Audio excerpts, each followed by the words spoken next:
Venezuela pushback as a Biden administration looks for other sources of oil and gasoline outside of the United States.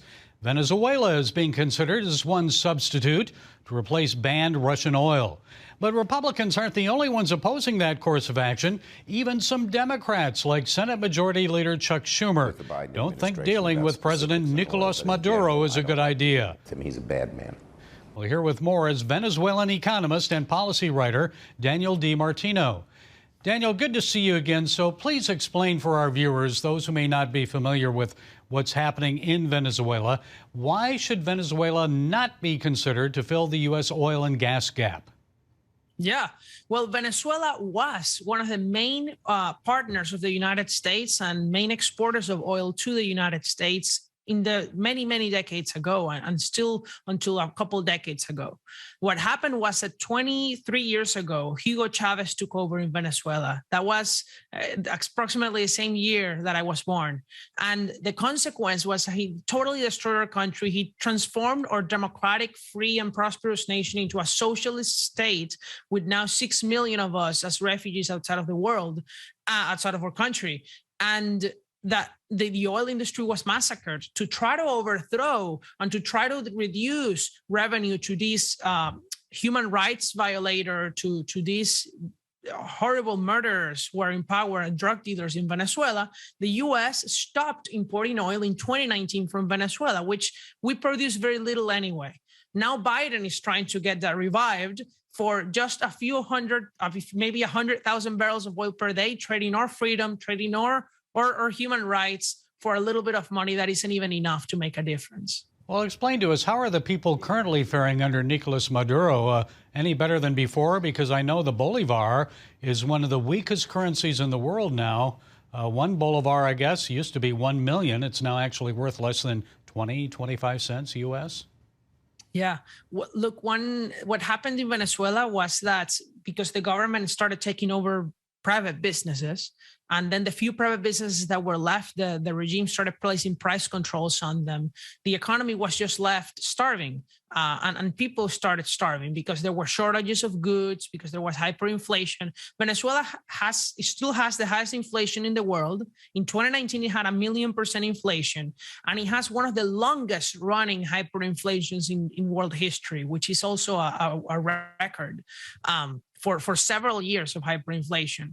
And that is what has caused so many of us, like my family, who in the early 2000s were making a few $1,000s a month, like most Americans, to making $100 a month. Things have changed recently for the better because the sanctions that Trump implemented forced the regime to dollarize the economy inside. And so over half of the population now makes their income in US dollars from remittances, but also from working in the country. And that has protected a big portion of the population from hyperinflation. So this would reverse that? Is that what you're saying? Or if That's we right. start buying oil from Venezuela again? If Biden does sanction reliefs to Venezuela, the regime is going to get a new, very powerful revenue source for them that it's going to allow them to, one, buy weapons, but two, also revert all the economic reforms that they did that at least have stopped the destruction of our purchasing power in Venezuela. Diplomatically, Nicolas Maduro just released 2 American prisoners, one a Citgo oil executive. Why do you think he did that? And why do you think the Biden administration sought those 2 for release when there are, I think, 10 other Americans being held? That's right. This is all part of the strategy of the Maduro regime. And Biden sent 2 of his closest advisors to Venezuela in a charter flight. One of them, Juan Gonzalez, who is his national security advisor for the Western Hemisphere. And with all honesty, Gary, these are clueless people. These are people who think that it is an achievement if Maduro just sits down and negotiates, which is something that he has done for 20 years. Because the thing that Maduro and Chavez loved was to sit down and negotiate with never ending anything in sight. And that's what they do because it stops protests, it keeps people calm, and that's what they want. So it's not an achievement of Biden if Maduro negotiates. It's actually a failure.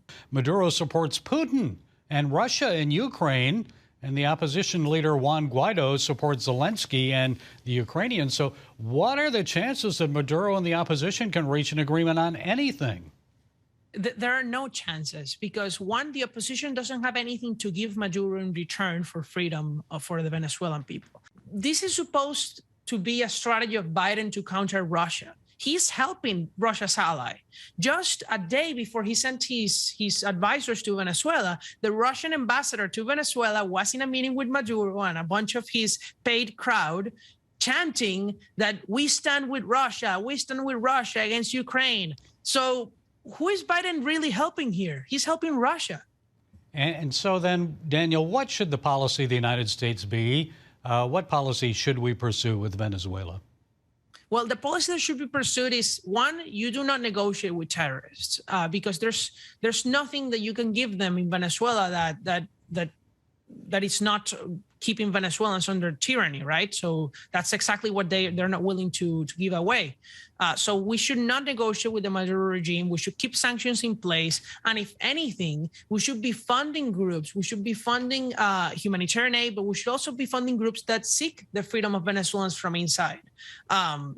Look, Venezuela is not going to be free because we do just regular peaceful activities. That's a reality. Okay, standing up for freedom. Daniel Di Martino, economist and policy writer. Thank you, Daniel, for providing those insights. Thank you for having me, Gary.